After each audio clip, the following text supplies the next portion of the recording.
Graham, you finished pre-season with a 1-1 draw against League One opposition. What are your assessments of the game today? I thought we were very good. I thought we were excellent. It was everything we asked of them. It wasn't an easy game. It was against League One opponents. Very good team in Cheltenham. But I thought we were excellent today, to be honest. Our pressing, our counter pressing. You could actually see the freshness from the first minute. You could obviously see the difference in the lads today compared to the other 4, 5, 6 pre-season games we've had. You could see they weren't fresh previously. You could see they were fresh today. So that was a big thing for us. Obviously we work hard, and it's unusual pre-season to be working the day before a game, to be doing double sessions and things like that. So naturally in games it's going to take its toll on you. But we came off them this week, Thursday, Friday. We gave them some downtime, and we were light work yesterday, and you could see the sharpness, you could see the freshness in them. So I just hope that's a little bit of a platform for them, and I hope they take a lot of positives out of that, and they take it away with them and build on it. How disappointed were you to concede in that second half after, as you say, you played so well in that game? Well, you'll know me. I was really, really disappointed. I was angry. I was frustrated. All them emotions. But I've got to accept the blame, and I've got to accept it was my fault because I put 7, 8 subs on there.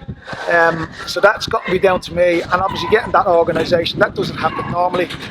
But yeah, the set piece goal, to concede at any set piece, any time, any circumstances is a no-no. So yeah, I'll obviously have to accept that because of obviously the amount of changes I made and I put on. But I'm not sure we would have conceded that had we had the starting 11 on the pitch. That starting 11, is that an insight maybe to what we could see at Accrington? Is that at this stage, is that what you feel is best going into that game for the league opener? No. Fair enough. That is the end of pre-season now, as I said. Accrington next Saturday. What are your reflections as your first pre-season County boss? Well, look, it's been difficult. It's been really difficult, to be quite honest, and I'm not sure whether it will get any easier for me, to be quite honest with you. It's been trying, it's been testing. It's probably the biggest challenge I've ever taken on in my life. It's a mammoth task. But all in all, you see the work rate, the attitude, the commitment. I keep using them words. As long as you give me that, I'll do the rest. I'll organise, I'll structure, and I'll try and get the best out of the bunch of the lads that we have. But yeah, their honesty, their hard work and the commitment is there for all to see. We've brought a few of the young lads in with us and in and around us, obviously, over the last few weeks. It was good to have 2 of them on the pitch today in Harrison, Bright and Caban Roy.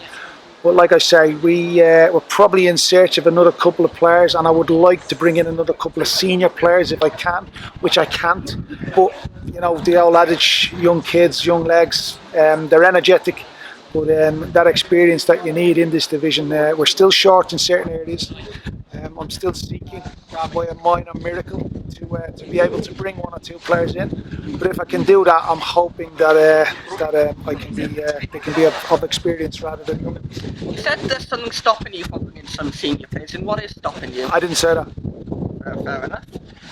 Yesterday we made a couple of signings. Adam Lewis is back. What's that with him? How pleased are you to have him back for another season? Yeah, it's great to have Adam. It's great to have Adam back. He knows the place. He knows our DNA. He knows what the club is all about. And he fitted in, as you've probably seen today. He brings that little bit of quality as well down the left-hand side. Good competition down there. Unfortunately, then we had to take. Unfortunately, we lost Omar, and we obviously had to take Will Evans out of there and put him up top. So Will is a good utility player. So it's just trying to piece the jigsaw together. It's just trying to get the most out of lads. It's just trying to get players that can play in 2, 3 different positions, because I'm not sure 18 players will see us through 46 games, probably 50, 52 games. So it's trying to get and utilise the players' abilities and qualities and skills in different areas, and just getting them used to different positions that they may be called upon this year, because we're not going to be fortunate enough to have 2 players for each position.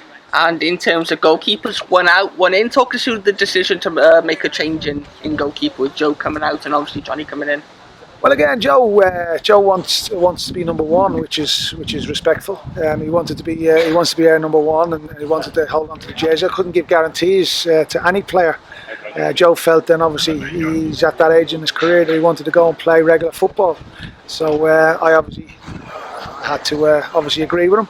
Johnny's come in and he's played at Pontypridd, which we would have liked him to hold on to him and keep him with us. But he's obviously we couldn't get him signed.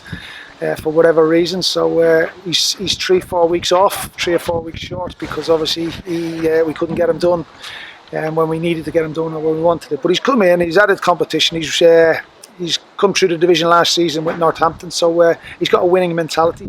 He knows what it takes. He's a good man in the change room. He's a good leader in the change room, and I'm delighted to have him on board, to be quite honest, because he's a top goalie. Any more imminent signings? I wish, yeah, I'd like to. I certainly like to bring in a couple. I think you've seen the squad today. I think you've seen the players today. I think you've seen we need a couple more. We definitely need a few more to come in. So I've got my fingers crossed. I've got my hands clasped together. I've saying a few prayers and things like that. So hopefully I'll be able to get 1 or 2 more in, but highly unlikely. Now you've finished pre-season, most of the games were against higher opposition, your Swanseas, your Bristol Cities, today against Cheltenham. Was that deliberate to test yourself against better opposition? It was definitely deliberately, yeah. The fixtures were put together where we had first 3 games, Pontypridd, Aki and Sheffield were put together so we could get that bulk of work into us the day of the game, the day before the game, and we could go into them games fatigued. When you go into them games fatigued, you actually have to concentrate more, you have to organise more, and you will get fatigued over the course of the season. So that's the reasons for training the day before a game and giving them games. We then went into the Bristol Cities and the Swansea games. Now they were games that we didn't really see much of the ball, and they were deliberate. They were defensive organisation, defensive structure. It was trying to press, it was trying to get after players, top quality players who don't give the ball away, and not a lot of turnovers. We were up against quality, so that was the purpose of that. And then obviously we come away from that with the Oval, which was system for system, man for man, and today was the same. So yeah, it was structured, it was organised, but you could see a big difference in the lads' performance today than we did from the other 5 or 6 games, and that again has to be on my head, because I worked them the day of the game, I worked them the day before the game on the previous pre-season games, and we came off them obviously the last 48 hours, and you can see that freshness. So I think they're at a level now where their fitness is good. The pre-season has been really hard for them. If anything, we will probably be one of the fitter teams in the league, and I think we have to be quite honest. But they're a great bunch. I say this since I've walked through the front door. They're a great bunch, and as I say, between the players, the management staff, and the supporters, we've got a massive challenge ahead of us, and we need to be together on it. All 3 of us, all 3 sets of players, management and supporters. We all need to be together and realise what we're going into this season. You've said you've lost Omar Bogle going into today. What is that injury? Can you update us? He just picked up a little niggle. He picked up a niggle in a hamstring earlier on in pre-season, and then he picked up a little. We didn't risk him today. He probably could have played, but we didn't risk him. He picked up a quad in training yesterday. So, yeah, look, we've asked a lot and we've given them a lot, and some of these lads probably would not have worked and pushed themselves to the levels that I've asked them for and pre-season. Some of them haven't done a pre-season with me before, so they're going to feel niggles, they're going to feel pulls and strains, but we've come away from this pre-season hopefully now with just one Omar Bogle, just one player, and I think that's relatively positive that only one player has creaked over the course of pre-season, so that's positive. But we're hoping to get him back on the grass at some stage next week. Again, we wait on the medics and the medical department and see what they're saying. But we hope to get him back on the grass next week. But yeah, we have asked a lot of them, so I'm not surprised we picked up one player picked up a little niggle. Be available for Accrington? Was it too early to say? It'd be far too early to say, to be fair, given the injury was only yesterday. So we're hoping again, like I say, hands clasped together, prayers, and fingers crossed. We're hoping he'll be available. We're hoping he'll be available and get back on the grass at some stage next week. Maybe Accrington might come too soon for him, but we'll have to manage him. Again, like I say, it's a long season, so we don't want to risk him and put him at risk too early in the season. Last one. Before the game, 90 minutes before the game, was a young fan called Olivia walking around Rodney Parade and trying to raise some money for this player fund that's been set up. Do you have a quick message for Olivia? I didn't know that, and I would have loved loved to have known that, and I would have loved to meet her, to be fair. But look, like I say, the supporters, Olivia included, the supporters are absolutely tremendous, and we're all pulling in the one direction. And I think you can see the fight, the spirit, the characteristics that we displayed today in the game. So there's a lot of positives. I get the little bit of negativity around the place, but like I say, and I come through the front door in September, let's work on the positives. Let's work on what we've got, not what we haven't got, and hopefully, fingers crossed, we will have enough to get this task and to get this job done. And fingers crossed, there'll be some sunshine, a ray of sunshine, somewhere along the line that we can clasp and we can grab.